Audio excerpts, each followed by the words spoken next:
بہنیں اپنے بھائیوں کے معاملے میں بہت سینسٹیو ہوتی ہیں، اتنا خان صاحب کے خلاف یہ سب کچھ پروپیگنڈا کیا جا رہا ہے، کبھی پریشان نہیں ہوتے؟ کون سا پروپیگنڈا؟ یہ ان کے خلاف جھوٹی ایف آئی آر درج کر دی گئی جاتی ہے، گھر کا بلا وجہ گھر کا محاسبہ کر لیا جاتا ہے۔ دیکھیں یہ تو میرے خیال میں پاکستان کے ساتھ بڑا اچھا ہوا ہے کہ جو ایف آئی آر جس سے سارا پاکستان پہ انہوں نے دہشت ڈالی ہوئی تھی، لوگ ایف آئی آروں سے بڑا ڈرتے تھے، لوگ کہتے ہیں ایف آئی آر ایک دفعہ درج ہو جائے تو اتارنی مشکل ہو جاتی ہے یا بند کروانی مشکل ہو جاتی ہے اور آپ کے ریکارڈ پہ آ جاتے ہیں۔ لوگوں کو بڑا پریشان کیا ہوا ہے اس ایف آئی آر کے سسٹم نے، لیکن ماشاءاللہ اب تو ایک وہ تمغے کے طور پہ آج کل ایف آئی آر ہو گیا ہے۔ عمران خان نے کیونکہ سینچری کراس کر رہی ہے، اب باقی سارے مقابلے میں ہیں کہ ہماری کتنی ہوتی ہیں، اور جس کے اوپر ایف آئی آر نہیں ہے اس کا مطلب اس کا کوئی سٹیٹس نہیں ہے۔ یعنی کہ آپ تو بھائی سے زیادہ بہادر ہیں۔ یہ بہادر ہونے کی کیا بات ہے؟ ایف آئی آر سے کیا ڈرنا ہے؟ کچھ لوگ ڈرتے ہیں، وہ کہتے ہیں ہمیں مچھر کاٹتے ہیں، وہ بیرون ملک پھر کر کے بھاگ جاتے ہیں۔ بات سنیں، اگر آپ نے ڈاکے ڈالنے ہوں پاکستان کے اوپر تو آپ کو ڈر لگے گا۔ جب آپ کو پتہ ہے کہ ایف آئی آر کس چیز کی لگی ہوئی ہے، ذرا کھول کے مجھے بھی پڑھا دیں، ہمیں تو ابھی تک کسی کو نہیں پتا کہ کس کے لیے کورٹ کے 10 چکر لگائیں۔ اب یہ جو سسٹم پاکستان میں اتنے سالوں سے اسی قسم کا چل رہا تھا، یہ اب سارا ملک دیکھ رہا ہے، اور عمران خان لاء کے مطابق اس کو اس لیے فالو کر رہا ہے تاکہ پتہ چلے کہ ہمارا کئی نظام کس طرح استعمال ہوا ہے۔ تو یہ ہم سارے دینے سے ڈرنے کی کیا بات ہے؟ آپ یہ سارا نظام جو بسیدہ ہو چکا ہے، کیا پتہ اب ٹائم آ گیا کہ ہم اس کو تبدیل کریں، اپنا ملک واپس غداروں اور چوروں سے واپس لے لیں، بس یہ ٹائم آ گیا ہے۔ کیا خان صاحب بچپن میں بھی اتنے بہادر تھے، اتنے اپنی عوام کے لیے، اپنی قوم کے لیے یہ سوچتے تھے؟ لیکن وہ عمران خان تو اسی طرح ہی تھے، ہمیشہ سے اسی طرح ہی تھے۔ جب کرکٹ کھیل رہے تھے تب بھی؟ جب ایک دفعہ کوئی چیز کا فیصلہ کر لیتے ہیں وہ عمران خان اس کو پورا کرتا ہے۔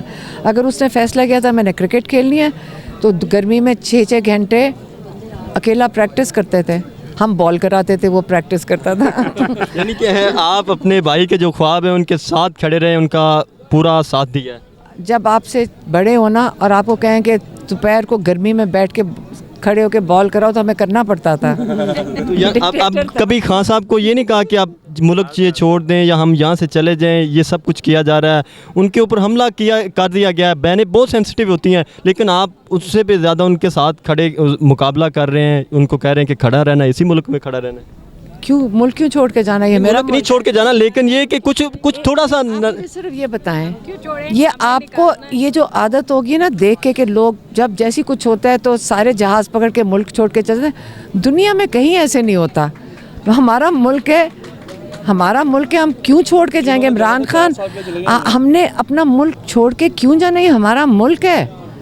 آپ ایسی جب بات کرتے ہیں ملک چھوڑ کے چلے جاؤ، آپ لوگوں کو اتنے سالوں میں یہ چیزیں دیکھ کے عادت ہو گئی ہے کہ پیسے لوٹو اور ملک چھوڑ کے چلے جاؤ، بیماری ہو ملک چھوڑ کے چلے جاؤ۔ عمران خان بیماری میں بھی کبھی نہیں گیا، اور ان کو ایک دفعہ نہیں، ان کے اوپر کافی حملے بھی ہوئے ہیں۔ تو یہ عادتیں نہیں ہوتی ہیں لوگوں کے ملکوں میں۔ یہ جو آپ کے لوگ کر رہے تھے وہ ان کے پیسے ادھر ہیں، ان کے پیسے نہیں، سوری، ہمارے پیسے باہر ہیں، اس قوم کے پیسے، ہمارے پاکستان کے پیسے باہر ہیں، جو انشاءاللہ ہم لوگوں کو واپس لانے چاہیے۔ کیا سمجھتے ہیں کہ پیسے واپس آئیں گے اور خان صاحب ایک بار پھر ملک کے وزیر اعظم بنیں گے؟ دیکھیں سب سے ضروری چیز ہے کہ اگر لوگ تیار ہیں میں آج کسی کو کہہ رہی تھی کہ اگر آپ کے گھر کے ساتھ ایک مرلے کی زمین کوئی قبضہ کر لے آپ کیا کریں گے؟